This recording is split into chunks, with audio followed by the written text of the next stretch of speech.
بسم اللہ الرحمن الرحیم۔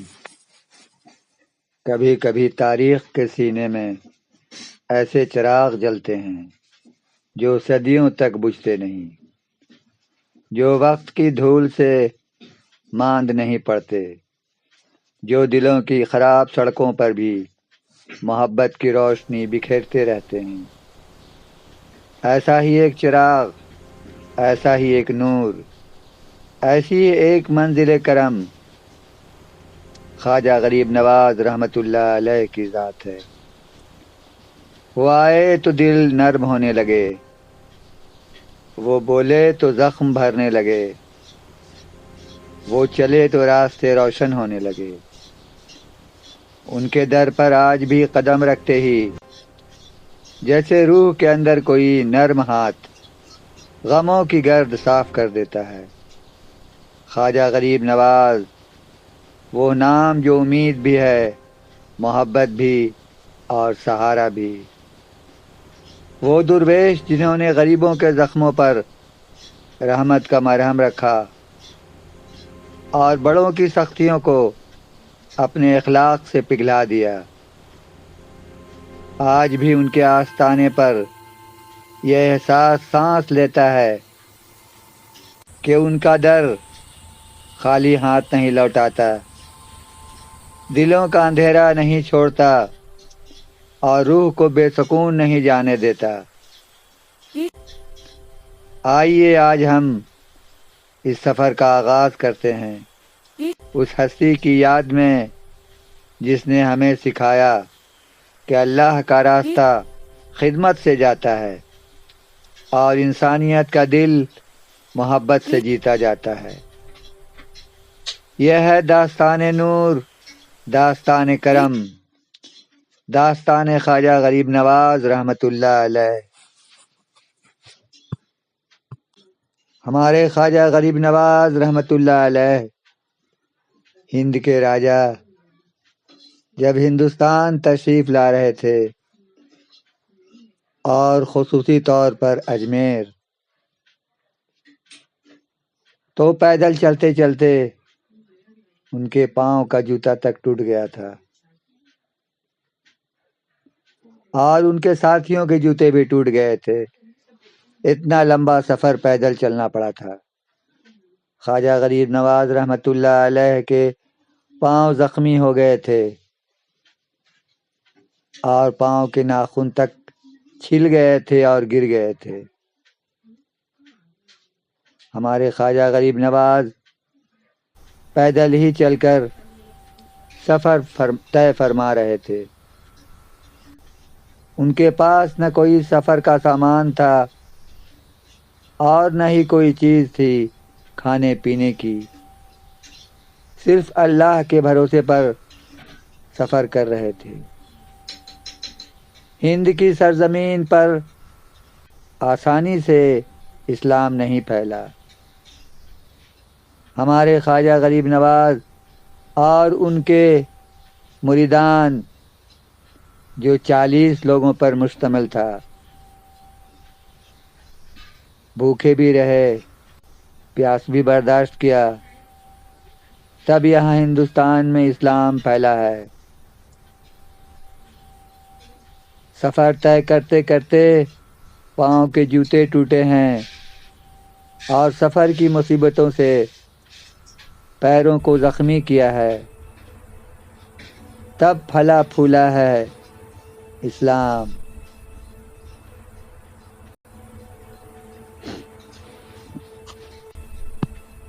ہمارے خواجہ غریب نواز رحمۃ اللہ علیہ جب اجمیر کے لیے روانہ ہوئے تھے دلی سے، تو راجستھان کی جنگلوں اور پہاڑوں کے درمیان سفر کرنا پڑتا تھا۔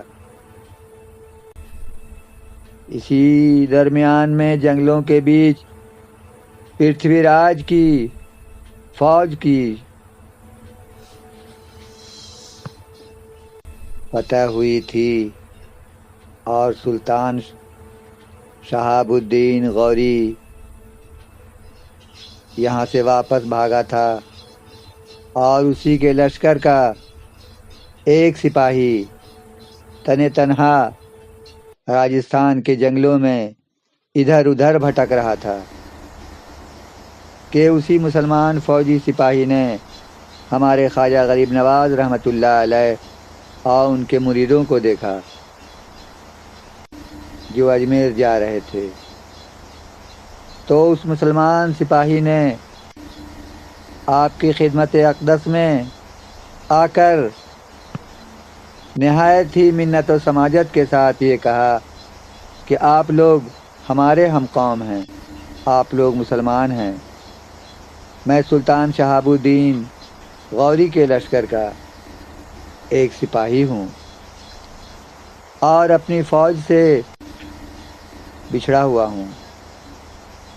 آپ سے التجا ہے کہ آپ اجمیر ہرگز نہ جائیں، کیونکہ وہاں کا راجہ پرتھوی راج بہت ہی ظالم ہے اور اس کے پاس فوج بھی بہت بڑی ہے۔ جب شہاب الدین جیسا بادشاہ کو کامیابی نہ مل سکی تو آپ کے پاس تو کوئی ہتھیار بھی نہیں اور فوج بھی نہیں، آپ کیسے کامیاب ہوں گے؟ آپ نقصان میں رہیں گے اور ممکن ہے قتل کر دیے جائیں، اس لیے اجمیر جانے کا ارادہ بدل دیجیے اور واپس لوٹ جائیے۔ ہمارے خواجہ غریب نواز رحمۃ اللہ علیہ نے فرمایا کہ میں معین الدین، وہ تھا شہاب الدین، اپنی مرضی سے آیا تھا وہ شہاب الدین، اور یہ معین الدین شہنشاہ دو عالم رسول خدا صلی اللہ علیہ وسلم کی مرضی اور حکم سے آیا ہے۔ تمہارا سلطان شہاب الدین فوج اور ہتھیار کے بھروسے پر آیا تھا، اور معین الدین اللہ اور اس کے رسول کے بھروسے پر آیا ہے اور اسی کے سہارے پر آیا ہے۔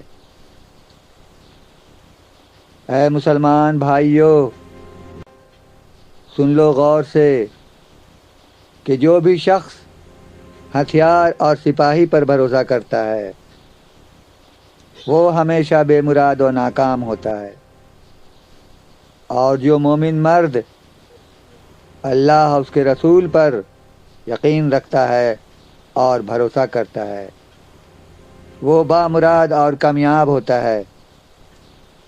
یہی فرق ہے شہاب الدین اور معین الدین میں۔ مسلسل سفر کرتے ہوئے ان دشوار گزار راستوں پر خاردار درختوں سے الجھتے ہوئے، اپنے پاؤں کو زخمی کرتے ہوئے، بھوکے پیاسے یہ 40 لوگوں کا قافلہ اجمیر کی زمین پر قدم رکھا۔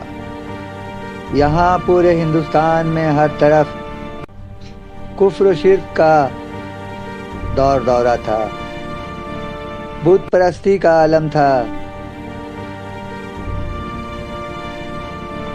پتھروں، جانوروں، درختوں، گائے گوبروں سبھی کو پوجتے تھے، اور پتہ نہیں کتنے خدا تھے ان کے۔ دین و اسلام سے سب غافل تھے، اللہ اور اس کے رسول سے بے خبر تھے۔ کسی نے کبھی کعبہ شریف کا رخ بھی نہ کیا تھا اور نہ کبھی اللہ اکبر کی آواز سنی تھی۔ ہمارے خواجہ غریب نواز رحمۃ اللہ علیہ نے بعض جگہ روایت ہے کہ 90 لاکھ لوگوں کو مشرف بہ اسلام کیا تھا، اور انہی کے نسل سے بہت سارے لوگ ہندوستان میں آج بھی موجود ہیں، اور یہ نسل بڑھتی جا رہی ہے۔ خواجہ معین الدین حسن چشتی سنجری رحمۃ اللہ علیہ سچ مچ معین بن کر آئے تھے۔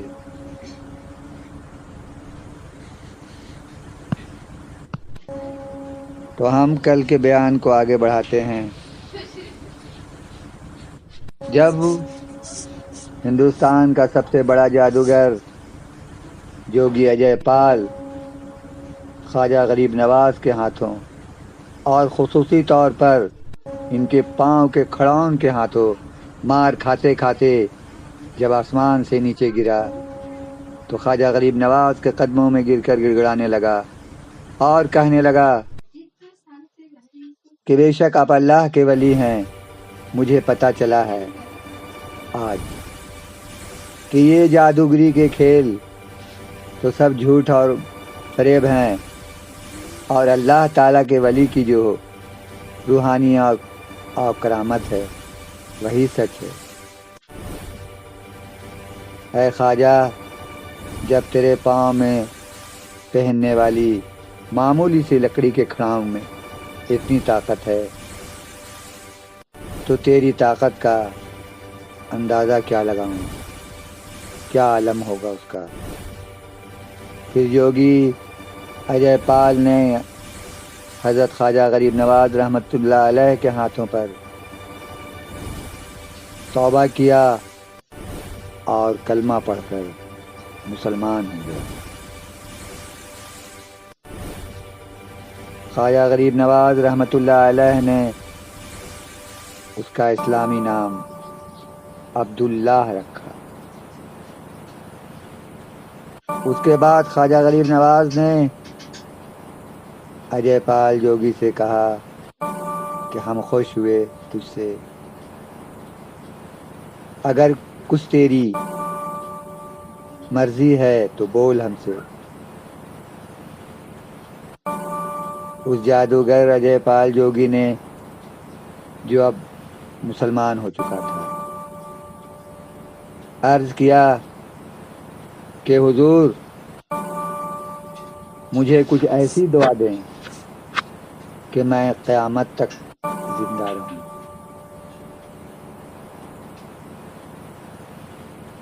تو ہمارے خواجہ غریب نواز رحمۃ اللہ علیہ نے اللہ تعالیٰ سے یہی دعا فرمائی۔ اللہ تعالیٰ نے خواجہ غریب نواز کی دعا قبول فرمائی، قبولیت کا اثر ظاہر ہوا۔ آپ نے جے پال جوگی سے فرمایا کہ تو اب قیامت تک کی زندگی حاصل کر چکا ہے، تو قیامت تک زندہ رہے گا مگر لوگوں کی نظروں سے چھپا رہے گا، اور اسے عبداللہ بیابانی کہا۔ یہ مشہور ہے کہ عبداللہ بیابانی اجمیر کے پہاڑوں جنگلوں میں رہتے ہیں اور ہر جمعرات کی رات خواجہ غریب نواز کی بارگاہ میں حاضری دیتے ہیں، اور اگر کوئی مسافر راستہ بھول جائے، بھٹک جائے تو راستہ بتاتے ہیں، اگر کوئی بھوکا مل جاتا ہے تو اسے کھانا کھلاتے ہیں۔ تو خواجہ غریب نواز رحمۃ اللہ علیہ کے دیوانوں، بیان کا سلسلہ جاری ہے۔ یہ تو خواجہ غریب نواز رحمۃ اللہ علیہ کا مہینہ ہے۔ پھر انشاءاللہ آپ لوگوں کی مرضی رہی اور پسندیدگی رہی تو اس سے آگے کا حصہ بھی بیان کروں گا۔ تب تک کے لیے اللہ حافظ۔